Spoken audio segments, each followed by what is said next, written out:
Hello friends, welcome back to my channel. ட்ராமாக்குள்ளே போகிறதுக்கு முன்னாடி மறக்காமல் இந்த வீடியோக்கு ஒரு லைக்கை போட்டுருங்க. வாங்க ட்ராமாக்குள்ளே போகலாம்.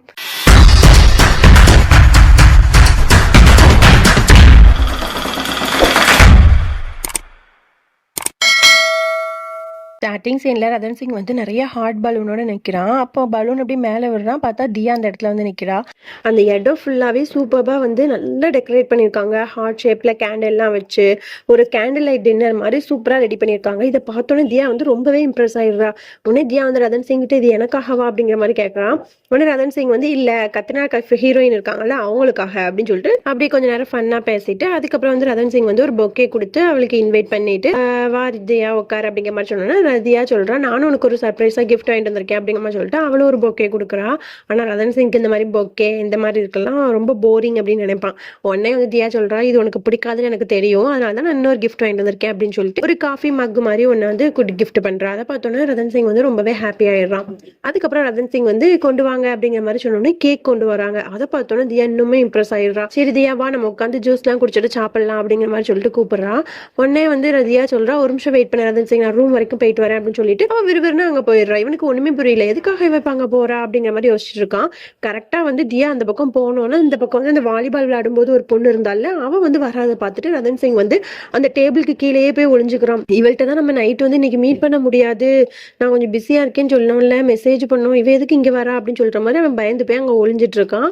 அதுக்கப்புறம் அவன் அந்த இடத்த விட்டு போயிடுறா. உடனே ரதன் சிங் வந்து எந்திரிச்சு இப்படி திரும்பி பார்க்குறான். பார்த்தா தியா வந்து நல்ல மாடர்ன் ட்ரெஸ்ல வந்து அங்கேருந்து அழகா ஹேர் ஸ்டைல்லாம் பண்ணி அப்படியே ரொம்ப மாடர்னா வந்து நடந்து வரா. இதை பார்த்தோன்னா ரதன் சிங் வந்து பயங்கரமா இம்ப்ரெஸ் ஆகி, தியா நீ ரொம்ப அழகா இருக்க அந்த ட்ரெஸ்ல அப்படிங்கிற மாதிரிலாம் சொல்றான். அதுக்கப்புறம் அந்த ஹார்ட் ஷேப்ல வந்து கேண்டில்லாம் ஏற்றி வச்சிருக்காங்கல்ல, அதுக்குள்ள போயிட்டு ரெண்டு பேரும் அப்படியே கியூட்டா வந்து டான்ஸ் ஆடிட்டு இருக்காங்க. அப்புறம் டான்ஸ் ஆடிலாம் முடிச்சுட்டு வாதியா நம்ம ஜூஸ் குடிக்கலாம் அப்படிங்கிற மாதிரி ஜூஸ் எடுத்து ரெண்டு பேரும் சியர்ஸ் அப்படிங்கிற மாதிரி சொல்றாங்க. டக்குன்னு தியா வந்து கை தவறி ரதன் சிங் மேல அந்த ஜூஸை வந்து கொட்டிடுறா. உடனே ரதன் சிங் வந்து டக்குன்னு ஒரு மாதிரி ஆயிடுது, நான் போய் வாஷ் பண்ணிட்டு வரேன் அப்படிங்கிற மாதிரி ரெஸ்ட் ரூமுக்கு போயிடுறான். உடனே தியா வந்து இங்க வெயிட் பண்ணிட்டு இருக்கா. அப்போ வந்து அங்க டெக்கரேஷன்லாம் பண்ணியிருக்கதை பார்த்து அங்க ஹோட்டலுக்கு வந்த ஒரு லேடி வந்து, இது யாருக்கு இப்படிலாம் பண்ணியிருக்கா, அழகா இருக்கே அப்படிங்கிற மாதிரி சொன்னா, என்னோட ஹஸ்பண்ட் தான், நாங்கள் வந்து ஹனிமூனுக்கு வந்திருக்கோம் அப்படிங்கிற மாதிரிலாம் சொல்லிட்டு அவன்கிட்ட வந்து பேசிட்டு இருக்கான். அப்படி நம்ம ரதன் சிங்கை காட்டுறாங்க. அவன் வந்து வாஷ் பண்ண போனால ட்ரெஸ்ஸை. அப்போ வந்து நிறைய அந்த வாலிபால் விளையாடும்போது இருந்தாங்கல்ல ஃப்ரெண்ட்ஸ், அவங்க எல்லாரும் வந்து பயங்கரமா ஜாலியா பேசிட்டு வராங்க. உடனே என்னாச்சு அப்படிங்கிற மாதிரி கேட்கறான் ரதன் சிங். உடனே ஒரு போட்டோ காமிச்சு, இங்க பாத்தியா இவங்க ரெண்டு பேரும் வந்து ஹனிமூனுக்கு வந்திருக்காங்களாம். ஆனா அந்த பொண்ணு ரொம்ப பெரிய பொண்ணா, அந்த பையன் ரொம்ப சின்ன பையனா, ஆனா ஃபேஸ் தான் ஒழுங்காவே தெரிய மாட்டேங்கி அப்படிங்கிற மாதிரி ரதன் சிங்கும் தியாவும் டான்ஸ் ஆடிட்டு இருந்தாங்கல்ல, அந்த போட்டோவே போய் ரதன் சிங் கிட்ட வந்து காட்டி கிண்டல் பண்ணிட்டு இருக்காங்க. உடனே அந்த பசங்களா ரதன் சிங் கிட்ட, நீ யார் கூட வந்த, நீ என்ன ஹனிமூன் ரூம் சைடு வந்து உனக்கு ரூம் புக் ஆயிருக்கு அப்படிங்கிற மாதிரிலாம் கேட்டுட்டு இருக்காங்க. இல்லை நான் என்னோட ஃப்ரெண்டு கூட தான் வந்தேன், ரூம் ஏதோ மாற்றி புக் ஆயிருக்கும் போல, சரி எனக்கு கொஞ்சம் வேலை இருக்கு நான் போயிட்டு வரேன் அப்படிங்கிற மாதிரி சொல்லி அந்த இடத்த விட்டு வரோம். நல்ல வேலை தப்பிச்சோம், நல்ல வேலை இவங்க ரெண்டு எல்லாருக்கும் வந்து ஃபேஸ் தெரியல, இல்லைன்னா அவங்க என்னை பற்றி என்ன நினச்சிருப்பாங்க அப்படிங்கிற மாதிரி சொல்லிட்டு வெளியே வரான். வெளியே வந்து பார்த்தா தியா வந்து ஒரு ஆன்டி கிட்ட நின்று பேசிட்டு இருக்காங்களா. இவங்க யாரு அப்படிங்கிற மாதிரி கேட்குறான். இல்லை இந்த ஹோட்டலில் இருக்கிறவங்க தான், வேற யாரும் இல்லை அப்படிங்கிற மாதிரி பேசிட்டு இருக்கும் போதே வாலிபால் விளையாடும்போது ஒரு பொண்ணு வந்தாலும் அவன் வந்துட்டு, ஹே ரதன் எப்படி இருக்க அப்படிங்கிற மாதிரிலாம் கேட்டுட்டு, இது யாரும் உன்னோட ஃபேமிலியா, இது உன்னோட அக்காவா அப்படிங்கிற மாதிரி தியாவை பார்த்து கேட்டுறா. இதை கேட்டோன்னே வந்து தியாவுக்கு ஒரு மாதிரி ஆயிடுது, ரதன் சிங்க்கு ஒரு மாதிரி ஆயிடுது. உடனே பக்கத்தில் இருக்க ஆன்டி சொல்றாங்க, இல்லை இவங்க ரெண்டு பேரும் ஹஸ்பண்ட் அண்ட் ஒய்ஃப் அப்படிங்கிற மாதிரி சொன்னோன்னே அந்த பொண்ணு வந்து ஒரு மாதிரி ஆகி அந்த இடத்த விட்டு போயிடுறா. அப்புறம் வந்து ரதன் சிங்கும் தியாவும் ரூமுக்கு வந்துடுறாங்க. ரதன் சிங் தனியாக புலம்பிட்டு இருக்கான். ஐயோ இப்படி நடந்துருச்சு, அந்த பொண்ணு போய் எல்லார்கிட்டையும் நமக்கு மேரேஜ் ஆயிடுச்சுன்னு சொன்னா எல்லாரும் என்னை பற்றி என்ன நினைப்பாங்க அப்படிங்கிற மாதிரி ரொம்ப புலம்பிட்டு, நாளைக்கு எப்படி தான் என்ன பண்ணுறதுனே தெரியலையே, நாளைக்கு எப்படியாவது வெளியே போகிற பிளானை கேன்சல் பண்ணியே ஆகணும், ஏதாவது ஒரு ஐடியா யோசிச்சே ஆகணும் அப்படிங்கிற மாதிரி அவன் புலம்பிட்டு இருக்கான். அதுக்கப்புறம் தியா வந்து ரெஸ்ட் ரூம்ல இருந்து வெளியே ஃப்ரெஷ்அப் ஆயிட்டு வெளியே வந்துட்டு அவளோட செயின் வந்து முடியல மாட்டிக்குது. அதை எடுத்து பார்க்குறா, எடுக்கவே முடியல. உடனே ரதன் சிங் அதை பார்த்துட்டு தியாவுக்கு வந்து ஹெல்ப் பண்ணுறான். அப்போ தியாவுக்கு வந்து டக்குன்னு ஒரு மாதிரி ஆகிடுது. ரதன் சிங்கும் ஹெல்ப் பண்ணி முடிச்சோன்னே தியா வந்து சொல்கிறா, ரதன் சிங் நம்ம வந்து நேற்று டிஸ்கோக்கு போகணும் பிளான் பண்ணியிருந்தோம், ஆனால் என்னால் அந்த பிளான் வந்து கேன்சல் ஆயிடுச்சு, அதனால நம்ம கண்டிப்பாக நாளைக்கு வந்து டிஸ்கோக்கு போகலாம், சரியா காலையில் எழுந்து ரெடி ஆயிடு அப்படிங்கிற மாதிரிலாம் சொல்கிறா. உடனே ரதன் சிங் வந்து ஐயோ அந்த பிளானை எப்படியாவது கேன்சல் பண்ணணுமே அப்படின்ற மாதிரி யோசிச்சுட்டு தூங்கிடுறாங்க.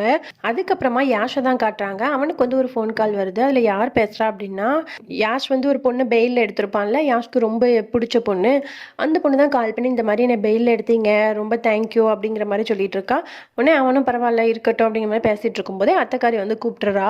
உடனே யாஷும் எனக்கு கொஞ்சம் இம்பார்ட்டண்டான ஒர்க் இருக்குது, நான் ஃபோனை வைக்கிறேன் அப்படிங்கிற மாதிரி சொல்லிட்டு வச்சுட்டு அத்தைக்காரிட்ட வந்து என்ன அத்தை அப்படிங்கிற மாதிரி கேட்குறான். உடனே அவங்க சொல்கிறாங்க, நான் வந்து உனக்கு ஒரு பொண்ணை பார்த்துட்டேன், அது வந்து பொண்ணு வந்து உனக்கு பெர்ஃபெக்டாக இருக்கும், எனக்கு யாஷுக்கும் கண்டிப்பா அந்த பொண்ணை பிடிக்கும் அப்படிங்கிற மாதிரி சொல்லிட்டு கையில வந்து அந்த பொண்ணோட போட்டோ வச்சுட்டே தான் பேசிட்டு இருக்கா. உடனே நாளைக்கு வந்து அவங்க பார்க்க வராங்க சரியா அப்படிங்கிற மாதிரி சொல்லிட்டு அந்த போட்டோவை வந்து யாஷ் கிட்ட கையில கொடுக்குறா. உடனே யாஷும் அந்த போட்டோவை வாங்கி பார்க்கலான்னு போறான். ஆனா அதுக்குள்ள இந்த மீசக்காரன் வந்துட்டு நான் தான் ஃபர்ஸ்ட் பார்ப்பேன் அப்படிங்கிற மாதிரி அந்த போட்டோவை பிடிங்கி பார்த்துட்டு பொண்ணு உனக்கு ஏத்த மாதிரியே இருக்கா, இதுதான் பெர்ஃபெக்டான ஜோடி அப்படிங்கிற மாதிரிலாம் சொல்லிட்டு இருக்கான். உடனே அந்த போட்டோவை கொடுக்காமே யாஷ் வந்து கிண்டல் பண்ணிட்டு இருக்கா. உன்னை யாஷ் சொல்றான் சரி ஓகே நாளைக்கு தான் வராங்களா, நான் நேரில் பார்த்துக்கிறேன் ஒன்றும் பிரச்சனை இல்லை அப்படிங்கிற மாதிரி சொல்லிட்டு அந்த இடத்த விட்டு போயிடுறான். ஆனால் அந்த ஃபோட்டோவில் இருக்க பொண்ணு யாருன்னா யாஷுக்கு ரொம்பவே பிடிச்ச அந்த பொண்ணு தான். அதாவது பெயிலெல்லாம் எடுத்தான்ல அந்த பொண்ணு தான். அந்த அவங்க அத்தைக்காரியுமே வந்து யாஷுக்கு வந்து பார்த்துருந்துருப்பாங்க. ஆனால் இது யாஷுக்கு வந்து தெரியாது. அதுக்கப்புறம் அப்படியே நமக்கு வந்து ரதன் சிங்கை தான் காட்டுறாங்க. ரதன் சிங்கும் தியாவும் தூங்கி எந்திக்கிறாங்க. பார்த்தா 2 பேரோட செயினும் வந்து மாட்டிக்குது. உடனே அதை எடுத்துட்டு தியா வந்து நான் ஃப்ரெஷ்ஷப் ஆகிட்டு வரேன் ரதன் சிங் அப்படின்னு சொல்லிட்டு அவள் போயிடுறா. அவள் போய் வந்து டிஸ்கோக்கு வெளியே போகலாம் அப்படிங்கிற மாதிரி சொல்லிட்டு ரெடியாகி வந்துடுறா. உடனே ரதன் சிங் வந்து எனக்கு பயங்கரமாக தலைவலிக்குது, ஃபீவர் வர மாதிரி இருக்குது அப்படிங்கிற மாதிரிலாம் சொன்னோன்னு தியா வந்துட்டு அப்படியா இரு ரதன் சிங் நான் போய் உனக்கு போய் டேப்லெட்லாம் வாங்கிட்டு வரேன் அப்படிங்கிற மாதிரி சொல்லிட்டு அவள் வந்து வெளியே போயிடுறா. உடனே ரதன் சிங் வந்து ஐயோ தியா வந்து ஃபோனை மிஸ் பண்ணிட்டு போயிட்டாலே அப்படிங்கிற கொடுக்கலான்னு வெளியே போகிறான். அங்கே எங்கேயுமே வந்து தியா இல்லவே இல்லை. ஐயோ தியா வெளியே போயிட்டா போலையா அப்படின்னு சொல்லிட்டு அவன் வந்து அங்கே நின்றுட்டு இருக்கான். அப்போ வந்து அந்த வாலிபால்லாம் விளாண்டாங்கல்ல அந்த பசங்க அவங்க எல்லாரும் ரதன் சிங்கிட்ட வந்துட்டு ரதன் சிங் இங்கே என்ன பண்ணுறா வரியா, நாங்கள் ஸ்விம்மிங் பூலில் போய் நல்லா கேம்லாம் விளாட போகிறோம் வரியா அப்படின்னோன்னா இவனுக்கு ஸ்விம்மிங் பூல்லாம் ரொம்ப பிடிக்கும். உடனே வரேன் அப்படிங்கிற மாதிரி சொல்லிட்டு அவன் வந்து போயிடுறான். அதுக்கப்புறம் தியாவும் வந்து ரூமில் வந்து பார்க்குறா. ரதன் சிங் நான் டேப்லெட் வாங்கிட்டு வந்துட்டேன் அப்படிங்கிற மாதிரி பார்த்தா ரதன் சிங் அங்கே இல்லை. ரதன் சிங் எங்கே போயிருப்பான் அப்படிங்கிற மாதிரி யோசிச்சுட்டு நிற்கா. அப்போ வெளியே வந்து பயங்கரமா ரதன் சிங் அப்படிங்கிற மாதிரி சவுண்டு கேட்டுட்டே இருக்கு. தியா அதை ரொம்ப பார்த்துட்டு இருக்கா. பார்த்தா ரதன் சிங் வந்து ஸ்விம்மிங் பூல் விளாண்டுட்டு இருக்கா. பார்த்தோன்னா தியாக்கு வந்து பயங்கரமா ஷாக் ஆயிருது. அதுக்கப்புறம் கிட்ட போய் பார்க்கலாம் அப்படிங்கிற மாதிரி போறான். அவன் வந்து கேம் விளாண்டுட்டு இருக்கான். என்ன அப்படின்னா ரொம்ப நேரமா மூச்சு பிடிச்சி யார் தண்ணிக்குள்ள இருக்கா அப்படிங்கிற கேமை வந்து விளாண்டுட்டு இருக்கான். வெளியே இருக்க பசங்களாம் ரதன் சிங் நீ போய் ரொம்ப நேரம் ஆகுது, உனக்கு என்னாச்சு அப்படிங்கிற மாதிரி கத்திட்டு இருக்காங்க. இதை கேட்டுட்டு தியா வந்து ஐயோ ரதன் சிங்கோட உயிருக்கு ஆபத்து போல அப்படின்னு நினைச்சிட்டு அவ ஸ்பீடா ஓடி வந்து ஸ்விம்மிங் பூல்ல குதிச்சு ரதன் சிங்கை வந்து பிடிச்சி இழுத்துட்டு வந்து வெளியே வந்து உட்கார வைக்கிறா. இதை பார்த்துட்டு சுற்றி இருக்க எல்லாரும் நீங்க எதுக்காக வந்து காப்பாத்துனீங்க அப்படிங்கிற மாதிரி கேட்டுட்டு அப்படின்னு சொல்லிட்டு அவனுங்களுக்குள்ளே பேச ஆரம்பிக்கிறாங்க. என்ன பேசுறாங்கன்னா இதுதானே அந்த போட்டோல பார்த்த அந்த பொண்ணு, ரதன் சிங் கூட இந்த பொண்ணு இருக்கா இப்போ, அப்ப ரதன் சிங் கல்யாணம் ஆயிடுச்சா அப்படின்னு கேட்டோன்னே தியா இருந்துட்டு இது என்னோட ஹஸ்பண்ட், அவனோட உயிரில் எதுக்கு நீங்களாம் அப்படி கேம் வச்சு விளாண்டுட்டு இருக்கீங்க அப்படிங்கிற மாதிரி சொன்னோன்னே சுற்றி இருக்க எல்லாருக்குமே ஷாக் ஆயிருது. என்ன ரதன் சிங் உனக்கு கல்யாணம் ஆயிடுச்சா, நீ உன்னோட ஃப்ரெண்டு கூட தான் வந்திருக்கேன்னு சொன்ன, உனக்கு கல்யாணம் விஷயத்தையும் மறைச்சிட்டு அப்படிங்கிற மாதிரி அவனுங்களும் ரொம்ப கிண்டலா பேசிட்டு போயிடுறானுங்க. எல்லாமே பயங்கரமா ரதன் சிங்க்கு வந்து கடுப்பாகிடுது. உடனே ரதன் சிங் விறுவிறுன்னு கோவமா போய்கிட்டு இருக்கான். உடனே தியா இருந்துட்டு எதுக்காக ரதன் சிங் என்கிட்ட போய் சொன்னேன் உனக்கு தலை வலிக்குது ஃபீவர் வர மாதிரி இருக்குன்னு சொல்லிட்டு, என்னன்னா இப்ப ஸ்விம்மிங் பூல்ல போய் ஆட்டம் போட்டுட்டு இருக்க, இதெல்லாம் உனக்கு நல்லாவா இருக்கு, எதுக்காக என்கிட்ட போய் சொன்ன அப்படிங்கிற மாதிரி அவ கோவமா கேட்கறா. உடனே ரதன் சிங் வந்து பயங்கரமா கத்துறான். சுற்றி இருக்க எல்லாருமே வந்து இதை ஒரு மாதிரி பார்த்துட்டு இருக்காங்க. அதுக்கப்புறம் ரதன் சிங் சொல்றான் ஆமா உன் கூட வெளியே வந்தா இவ்வளோ வயசான பொண்ணு கூட இவ்வளோ சின்ன பையனை வந்து கல்யாணம் பண்ணி வச்சிருக்காங்களா அப்படின்னு என்னை எல்லாருமே வந்து அசிங்கமாக பேசுவாங்க. எனக்கு அது பிடிக்கவே இல்லை. எல்லாரும் அந்த பார்வையில் என்னை பார்க்குறது வந்து எனக்கு ரொம்ப அசிங்கமாக இருக்குது.